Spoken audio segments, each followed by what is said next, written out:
YouTube is in the middle of two fights over how it does business. Last week, more than 250 organizations in Britain stopped advertising on the video platform after investigation by the UK newspaper The Times found their brands promoted next to extremist videos. We specifically asked that our adverts not appear alongside offensive videos, and yet that's exactly what's happened. It's incredibly damaging for a brand like Channel 4 to have its adverts alongside neo-Nazi and homophobic videos, especially if, as it turns out, the way that Google operate their systems, we're actually funding the organizations that have made the videos in the first place. Content owners receive an income from the ads that appear alongside or on top of their videos, which means these brands are effectively funding far-right groups. In response, YouTube's parent company Google tried to reassure big spenders, promising these incidents are isolated. When I've had conversations with some of the advertisers, in general what I've found is that it's been a handful of impressions and pennies, not pounds. But however small or big the issue, we need to improve and we need to get better.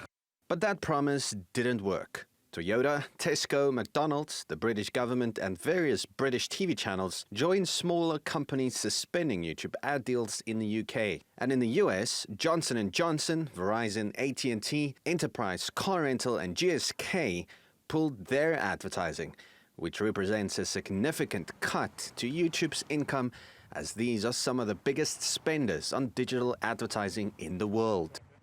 For example, Verizon, which spent $2.5 billion on US ads in 2015, pulled its entire digital advertising operation after learning its brand appeared on videos by the Egyptian cleric Waqti Khunim, suspected of illegal fundraising for terrorist acts. At the same time, in a different community, YouTube creators are lambasting the company for removing LGBT content. YouTube is built on its community coming together and loving one another. Why should we be silent when we've come so far? A feature intended to let parents filter out videos not appropriate for children removed content created by gay and bisexual YouTubers. It led to videos like these of a flag promoting gay rights being blocked by YouTube algorithms. So while advertisers lambast Google for not censoring enough, some creators say they're censoring too much. The company's promise to develop new tools to review questionable content might not be enough, since 300 hours of video are uploaded every minute, meaning YouTube might never find a way to check every second of it.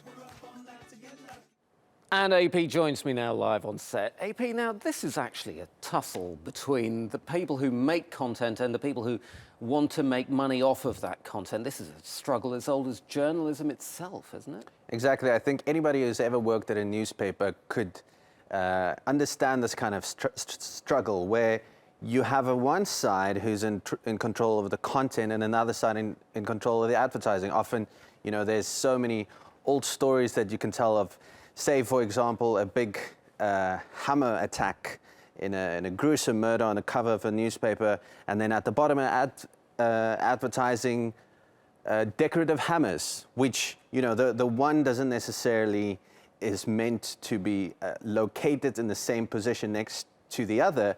But in this day and age, and how YouTube's business is different from that is they don't really exercise the kind of editorial judgment as everyone else used to.